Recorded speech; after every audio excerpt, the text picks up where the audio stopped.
अस्सलामुअलैकुम नाजरीन, आपका खुशामदीद है कश्मीर क्राउन में। और आपको बता दें कि आपकी सेहत का हमें बड़ा ख्याल रहता है दोस्तों। हर बार हम कोशिश करते हैं कि आपके लिए कुछ अच्छा लाएं, आपकी सेहत का ख्याल रखें।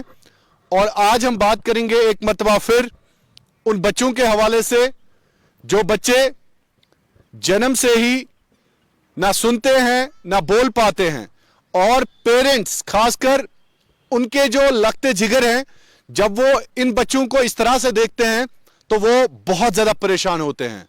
हर पल उनका जिगर कटता है और मायूसी उदासी हर बार उनके चेहरे पर होती है। और आज हमने एक बार फिर मुनासिब जाना कि जो बच्चे बोल नहीं पाते हैं, सुन नहीं पाते हैं, उनके लिए मुल्क हिंदुस्तान के साथ साथ जम्मू कश्मीर के एक मायानाज सर्जन जो कॉकलियर इम्प्लांट के हवाले से और खासकर बच्चों के हवाले से एक बहुत बड़ा कारनामा ही नहीं बल्कि एक बहुत बड़ा किरदार अदा करते आए हैं। मैं बात कर रहा हूं डॉक्टर रोहन गुप्ता सर की, जो नारायणा हॉस्पिटल श्री माता वैष्णो देवी जम्मू में इस वक्त अपने फराइज अंजाम दे रहे हैं। बहुत बहुत शुक्रिया sir. Thank you so much sir. Thank you so much. तो सर सबसे पहले आपका बहुत बहुत शुक्रिया, जम्मू से निकलकर अब आप कश्मीर में खिदमत कर रहे हैं, तो कैसा लग रहा है सर? मुझे बहुत अच्छा लग रहा है सर, क्योंकि बहुत सारे बच्चे हैं जिनको मैं कश्मीर से ऑपरेट कर चुका हूं और बहुत देर से ये ज़रूरत आ रही थी कि उन बच्चों के फॉलो अप के लिए पेरेंट्स हर बार जम्मू नहीं आ सकते थे। तो अब हमने एक मंथली ओपीडी श्रीनगर में स्टार्ट कर लिया है, जहां मैं महीने में एक दिन आता हूं और इन सब बच्चों से मिलता हूं। अच्छा, तो आपको कैसा लग रहा है जब जब ये डॉक्टर साहब बहुत परेशान लोग होते हैं, बहुत ज्यादा इनमें एक एक मायूसी होती है, उदासी होती है, तो आपको कैसा लग रहा है फिर?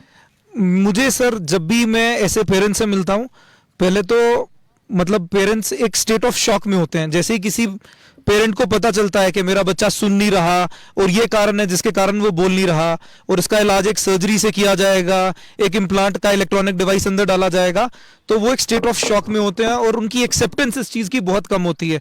वो मानने को तैयार नहीं होते कि ऐसा कुछ हुआ है। आप मानते हैं डर जाते हैं? बहुत ज्यादा डर जाते हैं सर। और कुछ ऐसा भी होता है कि मिसगाइड हो जाते हैं बहुत सारी जगह से। कुछ घर वाले बोल देते हैं कि इसके बाप ने भी लेट बात करना शुरू की थी इसीलिए ये लेट बात कर रहा है। कुछ बोलते हैं कि हाँ ऐसा लड़कों में होता है कि वो लेट ही शुरू करते हैं। कई जगह लगता है कि वो which is not true and बड़ी जगह सिर्फ ये मिथ समय समझाना चाहिए। बिल्कुल बिल्कुल लोगों को समझना पड़ेगा कि अगर बच्चा 1.5 से 2 साल में बात करना स्टार्ट नहीं कर रहा, बाइबल करना स्टार्ट नहीं कर रहा और जो भी वो बोल रहा है वो नॉन मीनिंगफुल है, मतलब अगर उसको पिता को बुलाना है और पापा नहीं बोल रहा, वो सिर्फ बा बा बा बा कर रहा है, वो मीनिंगफुल स्पीच नहीं है। उसका ये कारण हो सकता है कि वो सही से नहीं सुन रहा, इसीलिए उसमें स्पीच डेवलप नहीं हो रही। कि पेरेंट्स को अलर्ट होना चाहिए। बिल्कुल अलर्ट होना चाहिए। अगर आपका बच्चा साउंड को रिस्पॉन्ड नहीं करता, अगर आपका बच्चा एकदम से चौंक नहीं जाता जब दरवाजा खुलता है या दरवाजा बंद होता है या जब आप उसे बुलाते हो या जब कुछ नीचे गिरता है, तो आपको अलर्ट होना है कि क्या उसके सुनने में कोई दिक्कत तो नहीं है। अगर घर में कोई बड़ा बच्चा है, अगर एक पेरेंट्स का एक बच्चा है जो पहले से नहीं सुन रहा और दूसरे बच्चे में वो ये चीज नोट कर रहे हैं, तो उनको पहले से अलर्ट रहना है कि उसमें भी वही दिक्कत हो सकती है। डॉक्टर साहब, जिस तरह से आज हम देख रहे हैं, चूंकि इसका बढ़ता रुझान भी है, अब बहुत सारे बच्चे ऐसे हैं जो इस प्रॉब्लम से दो चार हैं, तो उन पेरेंट्स के लिए आपकी क्या मैसेज है? मेरा यही मैसेज है सर कि अगर आप ये चीज नोटिस करते हैं अपने बच्चे में, अगर हम बात करें बच्चे के पैदा होने पे, अगर आपका बच्चा हाई रिस्क कैटेगरी में था, उसका बर्थ वेट कम था, उसको बचपन में जॉन्डिस हुआ था जिसके लिए आईसीयू स्टे था, या उसके दिमाग में इन्फेक्शन हुई थी जिसके लिए आईसीयू स्टे था, या उस टाइम पे बच्चे ने सांस रोका था या बच्चा लेट रोया था, तो आपको वहीं से समझ जाना है कि बच्चे में दिक्कत हो सकती है। एक बहुत बेसिक सा टेस्ट है, ओई कहते हैं जिसको, ऑटो अकॉस्टिक एमिशन, वो करके आप जान सकते हैं कि बच्चे में सुनने में दिक्कत है, जिसके लिए आगे फिर बाकी बैटरी ऑफ टेस्ट किए जाते हैं। उसके अलावा अगर जैसे जैसे बच्चा बड़ा हो रहा है, आपको लग रहा है कि वो रिस्पॉन्स नहीं दे रहा साउंड को, वो स्टार्टल रिफ्लेक्स नहीं आ रहा, बच्चा आवाज पे गर्दन नहीं मोड़ रहा, बच्चा एकदम से आवाज पे नहीं चौंक रहा, तो आपको समझना है कि बच्चे में दिक्कत हो सकती है। तो पेरेंट्स का अलर्ट रहना बहुत जरूरी है, क्योंकि किसी भी पीडियाट्रिशियन या डॉक्टर को जब आप विजिट करते हैं, वो कुछ मिनट का विजिट है जिसमें वो ये असेस ही नहीं कर पाएंगे कि बच्चे में दिक्कत है कि नहीं। बट जब आप इस प्रॉब्लम के साथ जाएंगे तो वो टाइम देंगे और वो ध्यान से जब देखेंगे तो ये मालूम पड़ सकता है कि बच्चे में प्रॉब्लम हो रही है। तो डॉक्टर साहब, कश्मीर में खासकर अगर हम बात करें तो कितने केसेस आज तक आपने इम्प्लांट किए हैं और क्या रिस्पॉन्स रहा है? मुझे लगता है कि कश्मीर से आज तक 70 के करीब बच्चे हम इम्प्लांट कर चुके हैं जम्मू में, और रिस्पॉन्स सबका बहुत ही अच्छा रहा है। मुझे लगता है कि कश्मीर की पॉपुलेशन बहुत ज़्यादा हेल्थ ओरिएंटेड है और बच्चों को लेके पेरेंट्स का जो अटैचमेंट है वो एक डिफरेंट लेवल का है। मैंने कोई पेरेंट नहीं देखा जो अपने बच्चे के लिए बैग उठा के जम्मू मेरे पास 3-3 4-4 बार ना आया हो, बच्चे को रात में दिक्कत हुई हो वो सुबह वहां ना पहुंचा हो। ये प्री ऑप में पोस्ट ऑप में दोनों में मैंने देखा है कि पेरेंट्स का अटैचमेंट लेवल डिफरेंट है, उनका हेल्थ ओरिएंटेशन डिफरेंट है और पेरेंट्स का जो कंसर्न है वो एक डिफरेंट लेवल पे है। क्योंकि जैसे हम इम्प्लांट के बारे में जानते हैं कि कॉस्ट ऑफ सर्जरी एक बहुत बड़ा एक बैरियर है या हर्डल है माँ बाप के लिए अपने बच्चे का इलाज कराने पे, बट मैं उन पेरेंट्स को सल्यूट करता हूँ जो पता नहीं कहाँ से कैसे ये पैसा अरेंज करके आते हैं और अपने बच्चे का इलाज कराते हैं। अच्छा, करते हैं पेरेंट्स को? बहुत ज्यादा करते हैं सर, बहुत ज्यादा। अभी आप 2 बच्चों को मिले हैं, हफ्जा और अक्सा को। अच्छा, दो, हाँ का सवाल मैं पूछने हाँ, अभी इन्हीं दोनों को मिले हैं। इनके फादर को तो मैं हर बार बोलता हूँ कि मतलब जो उनकी डेडिकेशन थी अपने बच्चों को लेके वो एक डिफरेंट लेवल की थी। उन्होंने तो पुश किया हमको जब वो आए थे। जो सबसे महंगा इम्प्लांट, सबसे महंगी टेक्नोलॉजी उस टाइम अवेलेबल थी हफ्जा के टाइम, उन्होंने मुझे कहा कि मेरे को यही करानी और कुछ नहीं कराना, और हम उससे पहले वो नहीं कर चुके थे। तो हम भी अंदर से डर रहे थे कि इतना महंगा इम्प्लांट हम एक छोटे से बच्चे में डाल रहे हैं, कहीं वो खराब हो गया, कहीं डालने में कोई दिक्कत आ गई। बट वो जो उनका विश्वास हम पे था उसने हमारे अपने विश्वास को और मजबूत किया। डॉक्टर साहब, ये बड़ी बात है, बहुत बड़ी बात है। मतलब उनके फादर के लेवल की डेडिकेशन मैंने शायद ही किसी पेरेंट में देखी है। और सेम चीज उन्होंने फेस की 2 साल बाद जब उनकी छोटी बेटी आई, क्योंकि कहीं ना कहीं शक था। पैदा होते ही उन्होंने टेस्ट कराया और मालूम चल गया कि वो भी नहीं सुन रही। वो फिर आए, उस टाइम टेक्नोलॉजी चेंज हो चुकी थी।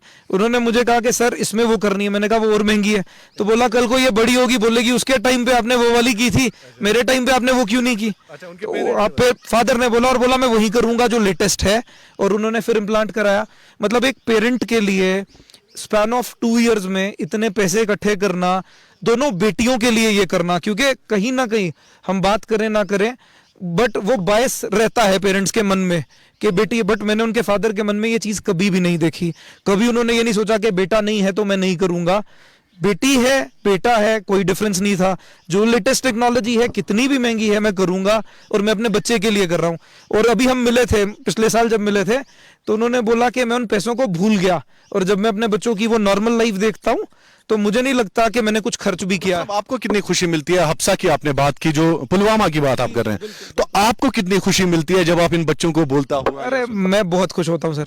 इससे पहले क्या है, ये बात करती नहीं थी सामने, तो इसके फादर छुप के इसका वीडियो बना के मुझे भेजते थे। जब भी हमारी बात होती थी मैं उनको बोलता था कैसा कर रही है, वो बोलते थे बहुत अच्छा कर रही है। तो मैं यही बोलता था कि मुझे एक वीडियो बना के भेजना। वो सामने बात ही नहीं करती, तो हमेशा छुप के साइड से, पीछे से, कहीं से कैमरा से वो रिकॉर्ड करते थे।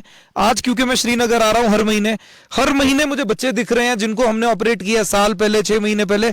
हर महीने हम उनका प्रोग्रेस अब देख पा रहे हैं, तो बहुत खुशी मिलती है, बहुत खुशी, बहुत खुशी। तो डॉक्टर साहब, थोड़ा सा कश्मीर का मौसम भी आप देख लीजिए। आपने मफलर भी पहना है और सर्दी तो नहीं लग रही? नहीं, बहुत तो नहीं लग रही, बट ठंड तो है। जम्मू के मुकाबले तो ठंड है। जैकेट्स पहनना है आपको? नहीं, बिल्कुल बिल्कुल।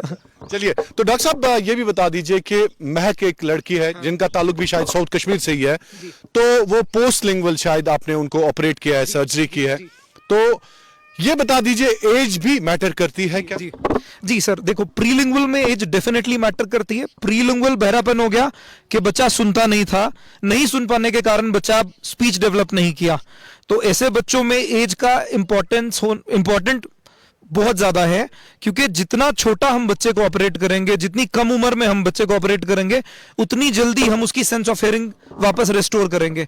जितनी जल्दी हम सेंस ऑफ हियरिंग रिस्टोर करेंगे, उतनी जल्दी सेंस ऑफ अंडरस्टैंडिंग आएगी और उससे सेंस ऑफ स्पीच डेवलप होगी। तो इसीलिए हम ये कहते हैं कि 3 साल के नीचे प्रीलिंगुअल डेफनेस में बच्चे को ऑपरेट करना जरूरी है।